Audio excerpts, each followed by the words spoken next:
Hey guys, and welcome back to another episode of City Skylines, where we work on Mount Ozne, our little volcano-side town. Today I wanted to work on kind of expanding the town a little bit. The past few episodes have been focused on the historic side of the town, and older style buildings and less gridded streets. But as you can see here, I've deleted what I built on the other side of the river because I didn't really like it. I wanted to kind of start new. And so I started working on this part of the town. My idea was that the town kind of went through three separate phases of development. So we have the really old town to the bottom of the screen, to the left, now to the right, now to the left. So that's older buildings, kind of less organized street arrangement, more churches and stuff. And then this middle section, I was going to kind of be, I was thinking is kind of this kind of post-industrialist kind of vibe where the streets are grids, the buildings are a little bit bigger, and you'll see I ended up zoning residential instead of placing each building by itself. And I don't know if we've passed it yet or not. But for this, for the zoning, I have two themes selected. One theme that is Thai-style buildings, so a lot of houses inspired by from Bangkok and Thailand, and then an American eclectic theme, so a lot of American suburban kind of buildings. And then I even placed some of the other kind of older style buildings over there, just so it kind of transitions a little bit nicer. But again, the idea here is there is a this time. Yeah, here you see me placing the older buildings, but there's this time of much faster expansion in a new technological era. So now over here we're working on my citizens demanded more jobs, so I started building. There's some kind of this industrial park, if you will. Placed down some factories, some warehouses. And it's kind of this big gold complex. I don't really know what the lore would be here. It's just an industrial area. I guess, during that industrialization time, the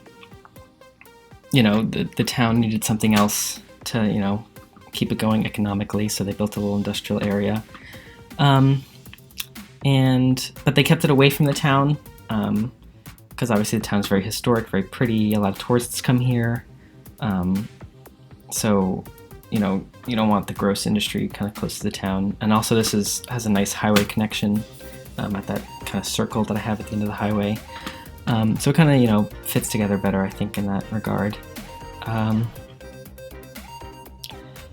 But yeah, so soon we're gonna start working on another part of town that is kind of has more of a modern style, I guess.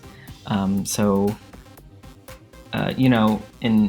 more modern era, excuse me, people started focusing more on how things looked, and in a different sense, because industrialist is very gridded. It's kind of boring. It doesn't look that nice.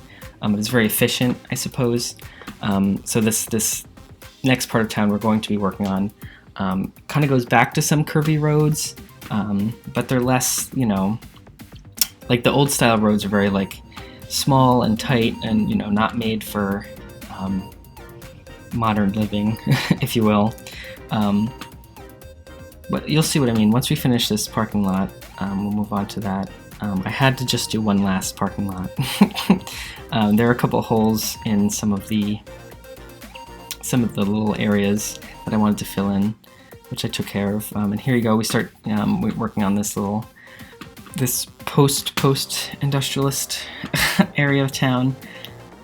This area is also very hilly, which is another reason I think I kept the roads so curvy. And so people have a lot of nice views of the river and the volcano and the town and such. And then here I start working on the main street. So again, I was trying to stick with slightly older style buildings because this main street would have been built, maybe I don't know, in our time, 1800s kind of style. So I try to keep that older European kind of whatever vibe going on. And this doesn't take place. This town is on some fictional continent, but of course, I'm gonna use with what I'm familiar with, which is our own planet. And then behind the downtown, or the main street, whatever, there was a lot of empty space, and I didn't want it to just kind of like sit there because it didn't make sense to have all these nice big buildings and then all this empty space. So I decided to put in a little bit more commercial because I think they were demanding a little bit more commercial anyway. So they have more places to shop or whatever, and it turned out pretty good. Again, I could probably go back and do a whole lot more detailing down here, putting in like benches and tables and trees and stuff, which I might do next episode, we'll see. But now we're doing what was my favorite part of this episode is the riverside park. It's basically just a path that follows a river, so it's not that interesting. But there's trees and there's kind of piers you can walk out on. It would be a place that I would spend a lot of my time if I lived in this town personally. But yeah, see here, I put in some piers, some gazebos.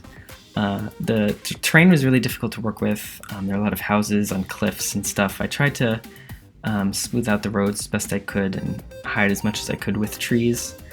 This forest brush came in handy. Putting in all of these trees really hides a lot of the terrain issues. And here is the time-lapse, kind of a long time-lapse today. We did a lot of work in not much time because I zoned a lot of the houses, but either way, I think it turned out all right. So I'll be quiet now, let you guys enjoy the rest of the time-lapse. Yeah, and I will see you all in the next episode.